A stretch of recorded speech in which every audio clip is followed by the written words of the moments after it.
Aconteció que estando Jesús junto al lago de Genesaret, el gentío se agolpaba sobre él para oír la palabra de Dios. Y vio 2 barcas que estaban cerca de la orilla del lago, y entrando en una de aquellas barcas, la cual era de Simón, le rogó que la apartase de tierra un poco.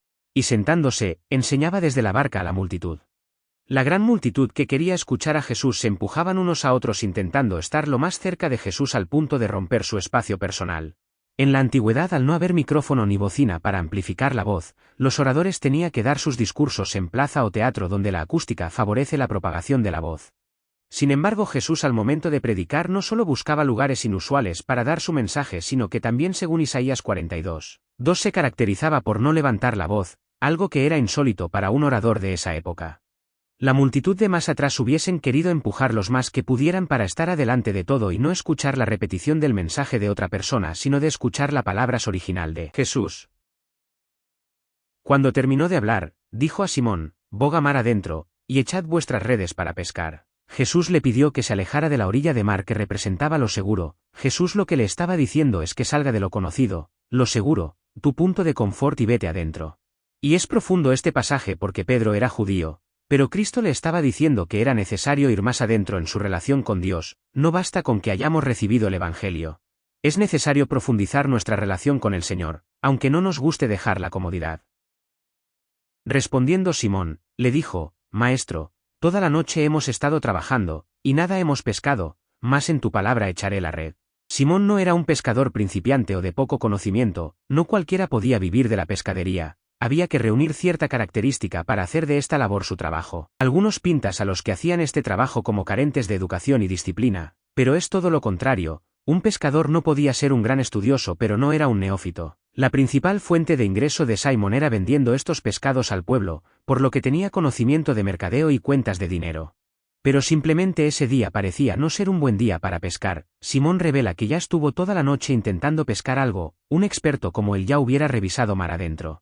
Pero vemos la humildad de Simón recibiendo un consejo de un carpintero. Simón le podía decir: «Aquí el pescador soy yo, bájate de mi nave». Sin embargo, lo primero que hace no es demeritar a Jesús, sino reconocer su valía en otra área llamándole maestro. Él sabe que aunque Jesús no sea un pescador, él tiene habilidades en otras áreas y no por eso es menor que nadie.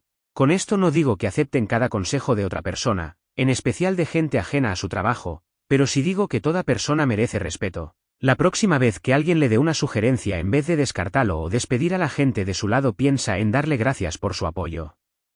Y habiéndolo hecho, encerraron gran cantidad de peces, y su red se rompía. Entonces hicieron señas a los compañeros que estaban en la otra barca, para que viniesen a ayudarles, y vinieron, y llenaron ambas barcas, de tal manera que se hundían. Como cambia la situación, el peor día de pesca se transforma en una mina de fauna marina. La única razón por la que Pedro hizo lo que Jesús le pidió fue porque creía en Jesús, no porque las circunstancias parecían correctas. Viendo esto, Simón Pedro cayó de rodillas ante Jesús diciendo: «Apártate de mí, Señor, porque soy hombre pecador». Estas palabras concuerdan con la pronunciación de Isaías cuando tiene la visión de la gloria de Dios. Aquí Pedro está viendo la misma gloria del Padre revelándose a través del Hijo. En ambos casos, tanto Isaías como Simón reconocen su impiedad. Este es el primer paso del llamamiento de Dios. El arrepentimiento del hombre abre la puerta para que pueda seguir a Dios. Porque por la pesca que habían hecho, el temor se había apoderado de él, y de todos los que estaban con él. La pesca milagrosa le mostró que Jesús era su Señor soberano, y eso le reveló su propia condición de siervo necesitado de gracia. Ese es el fundamento de un discipulado verdadero.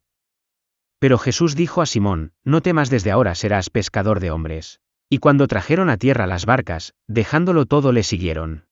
Lo que Jesús hizo fue un símbolo de lo que Pedro tendría que hacer en el futuro. Él tuvo que dejar su conformidad de trabajo para adentrarse en lo profundo de su fe. En ese mar adentro se expuso a peligros que atentado contra su vida. Tuvo que obedecer a la voz del Espíritu Santo para llenar la red de la iglesia. A estos 3 no le importó dejar la gran cantidad de peces por la que habían luchado. Habían encontrado algo mejor. Asimismo, el dejarlo atrás representaba también dejar atrás su vieja vida. Ese es el patrón que dejó Jesús, que habiendo llamado al hombre, si realmente se hubiera arrepentido, dejará atrás viejas costumbres, actitud y hechos.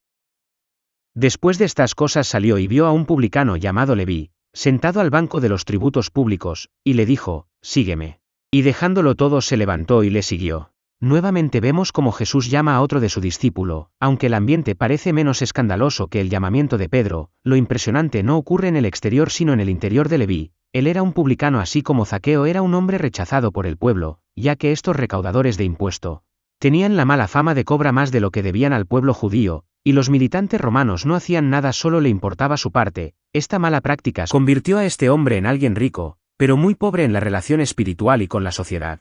Que Jesús se le acercara no para pagar impuestos sino para hablar con él fue un choque de emociones. En contraste con Leví, Jesús era querido y respetado. Un rabino experto en la ley como Jesús nunca vería a alguien pecador como él. De hecho, esa es la reacción de Pedro al ver la pesca milagrosa. Por algún motivo el hombre pecador tiene como reacción alejarse de lo bueno. Esto como si sus pecados le hicieran algún tipo de daño a alguien santo como el Mesías. Sin embargo, Jesús corrige esa mala cultura y enseña que es lo contrario.